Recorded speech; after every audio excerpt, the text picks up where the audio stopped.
Artificial intelligence isn't coming. It's already here, quietly rewriting everything you do.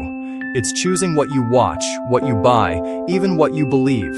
The world didn't notice when the era of AI began. But now, it's impossible to ignore. They said AI would make life easier. They were right and wrong. Because when machines learn faster than we do, who really controls the future? The story of AI doesn't start with robots or futuristic labs. It starts with a question: can a machine think? Back in the 1950s, scientists like Alan Turing dared to imagine it. Their computers were the size of rooms, yet their dreams were even bigger. What began as mathematical curiosity soon became a global race to create intelligence itself. Fast forward to the 2000s. AI was no longer just an experiment. It was evolving. It learned to recognize faces, translate languages, even drive cars. Then came the real turning point: data. Every photo, every search, every voice command. It all became food for machines. AI didn't just learn. It watched us learn. By the 2020s, the change was unstoppable. Generative AI arrived. Systems that could write, draw, compose, and code. Chatbots could mimic conversation. Art generators could dream in color. For the first time in history, machines were not only processing information, they were creating. Here's a fun fact. In 2023, an AI model wrote an original song that reached over 1 million streams in just 2 days, without a single human lyricist. Another AI-designed drug was discovered and tested 20 times faster than any traditional method. That's not science fiction. That's happening now. AI began solving problems too vast for human minds, mapping galaxies, predicting natural disasters, even finding patterns in cancer cells invisible to doctors. It was a revolution happening behind the screens of our daily lives. And as the machines grew smarter, we grew more dependent. Think about it. Your smartphone predicts your next word. Your social feed predicts your mood, and your favorite streaming app already knows what you'll watch next. AI doesn't just assist you, it anticipates you. Every second you scroll, it learns who you are, until one day it may know you better than you know yourself. But the power of AI isn't just in algorithms, it's in the invisible influence it wields.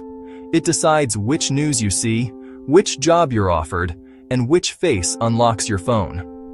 The same technology that cures blindness can also blur the line between truth and illusion. For every miracle AI brings, it leaves a question. Who owns the data it learns from?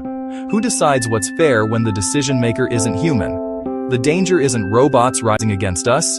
The danger is humans surrendering control, not because we're forced to, but because it's convenient. Here's another fact that might surprise you. AI systems now generate more written text per day than all human journalists combined. Every ad, every suggestion, every subtle nudge you see online, there's a good chance it was written by a machine. That means the world you see is no longer entirely human-made. But here's the truth. AI isn't our enemy. It's our reflection. It mirrors our brilliance, our creativity, and our flaws. When we feed it kindness, it learns empathy. When we feed it fear, it learns manipulation. AI is the sum of our choices, multiplied 1,000,000 times faster. Look ahead, just a few years. Doctors using AI to perform surgeries with microscopic precision.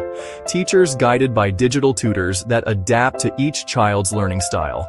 Artists collaborating with algorithms to paint impossible visions. And maybe, just maybe, an AI companion that understands you better than anyone else ever could. The possibilities are breathtaking, but so are the risks. Deepfakes can already recreate voices and faces in seconds. One day, you might see a video of someone saying something they never said, and you won't be able to tell the difference. Truth itself is becoming programmable.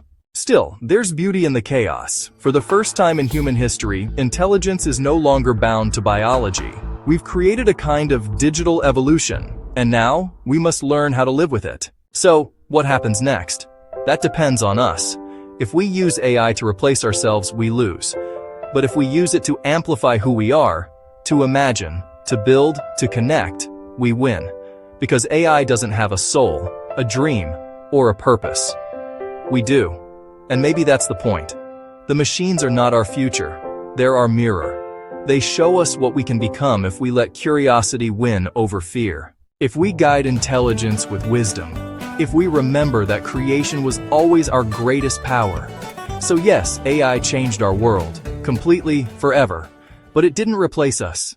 It reminded us what makes us human. Our ability to dream beyond what we understand. The era of AI didn't begin with machines. It began with us, our questions, our code, our imagination. And the real question now is not how AI changed the world, but how we will change with it.